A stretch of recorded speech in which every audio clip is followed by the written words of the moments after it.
Hello, all you peeps out there in the collective. I hope everything is good this day. I think this is the last full day of the Cancer full moon. I'm sure everybody's emotions have been, flowing in and out. I hope, giving love, taking love in, thinking about the ones they love. I just wanted to kind of go on for a minute, do a 3-card spread. What God, the great universe creator, would have to say to us today. And, for the night, going to bed, pray for a good, sweet love reading from the creator of the universe. New beginnings, maybe, huh? That's what we're all looking for, right? Truth. I respect truth more than anything. I am a big believer that one should stand in their truth, always tell the truth. But, that was the path I took when I was first initiated at 33 years old into the spirit world through a vision. On the other side of the vision, when I got a little bit of clarity about myself, my question was, what do I do to begin this journey to be close to God as possible? Because I felt a passion, and I always had my whole life. And the Holy Spirit told me, always tell the truth, always walk in truth. Even if you're afraid to speak the truth, you should even speak it more, because that fear means that this is something that needs to be released and spoken. So truth, to me, now is very valuable. But at the time when I was initiated, I wasn't such a truth teller. No, I was known to do things to get away with stuff. I was, I was a survivor. I'm smiling because I was good at it. I could survive. Wasn't necessarily a thief, but I did what I had to do to survive and feed my children no matter what. Such as one time I moved into an old house that hadn't been lived in for years, and I lived there for years until the people realized it was way out in the country. And so, yeah, I was kind of gangsta, a survivor, moving through life.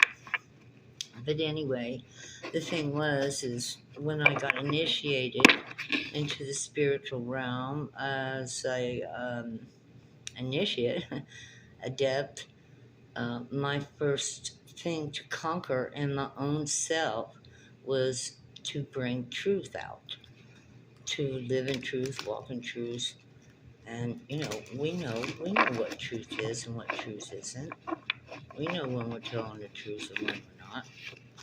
So that was part of my first discipline, which is air, of course, mental, truth, air, mental, that's what it's all about. So as I was working, because you know what? This is the thing. God, I look at God after all these years, that in the beginning when God and I were getting close, the Holy Spirit, like some wild animal. And I literally had to pray on this creature. So I had to watch what I was doing. I had to be very careful, not make a lot of mistakes that I knew were mistakes, such as sins, such as hating people, being unforgiving.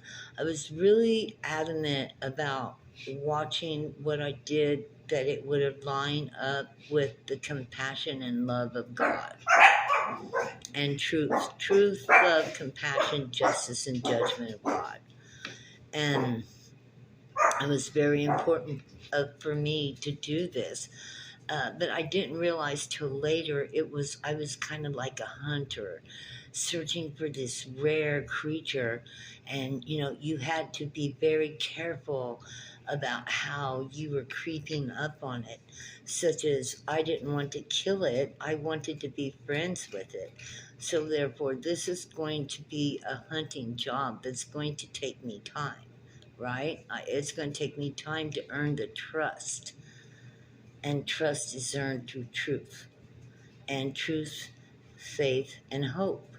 So these were the first three tools I used as I was working towards my experience with the Holy Spirit. Okay, so that's just for those of you who wanted to know or looking for a way to get closer to God. Remember that God, everybody thinks that God, I don't know what people think of God, but like I said, I saw it as a rare creature, something that I wanted to get close to. And I treated it as such, with respect, dignity, as much honor as I could hold in myself. I mean, I'm made in the image of God. If I'm going to approach my Creator, I definitely want to approach with dignity, respect, and truth, and honor.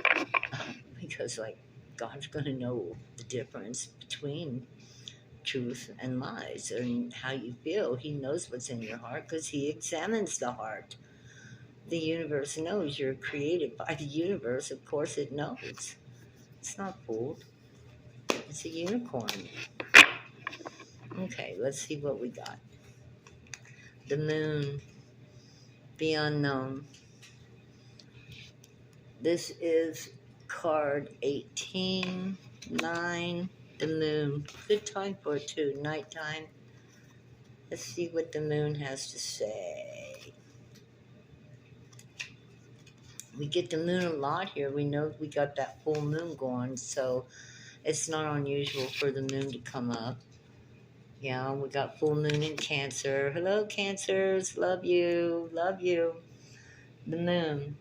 The moon invites us to observe our more hidden and intimate side from up close in the darkness. Under its light, our senses become more receptive, and everything we see acquires a new and deeper magical dimension, connected to intuition, profound visions, and to emotion, femininity, dreams, and psychic abilities. The moon card echoes intensely in Pisces. The moon asks us to investigate our darker side, because only through the integration of every part can we access a more complete and spiritually satisfying life. That's kind of funny because we were just talking about I had to work on my lying self, my darker side, which was used to getting away with things, telling white lies. I mean, we've all done it. We've all been there. We learned it from our parents. That's the way they got away with stuff, so that's how we get away with it. But I also realized that something special had happened to me in a vision, and I wanted to know what it was, and I needed to be closer to that which I saw. And in order to do that, I had to work on myself to make myself um, trustworthy to that which I was trying to approach. There you have it. Okay, we're going to lay that card down. And, our darker side, sometimes we need to work on our darker side. So we got to work on the lies we tell ourselves and the lies we tell others.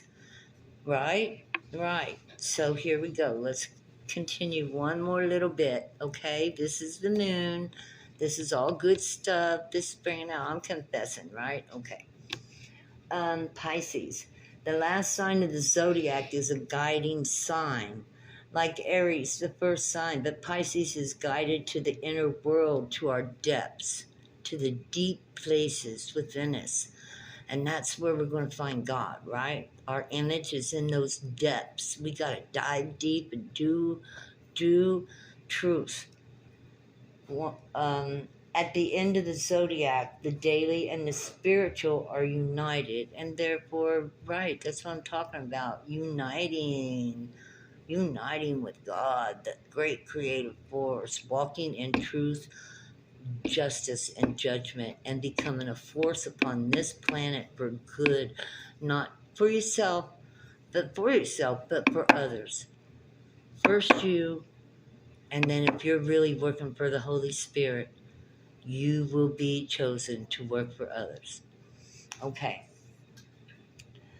At the end of the zodiac, the daily and the spiritual are united and complementary, just like the symbol itself of the sign, which depicts two equal and opposing fish governed by Neptune, the planet of things that are hidden and mysterious. It invites us into the unknown. The X is considered the unknown in science. They use X for the unknown. Any formula they can't come up with anywhere is an X. It's also a variable. Governed by and the planet of all things hidden and mysterious, it invites us into the unknown, the light of the moon. Keywords, dreams, sensitivity, your inner world reality, feminine, magic, and mystery. Okay, one more card. Let's see what we get. Okay, let's shuffle. I love you guys. Don't want to keep you too long.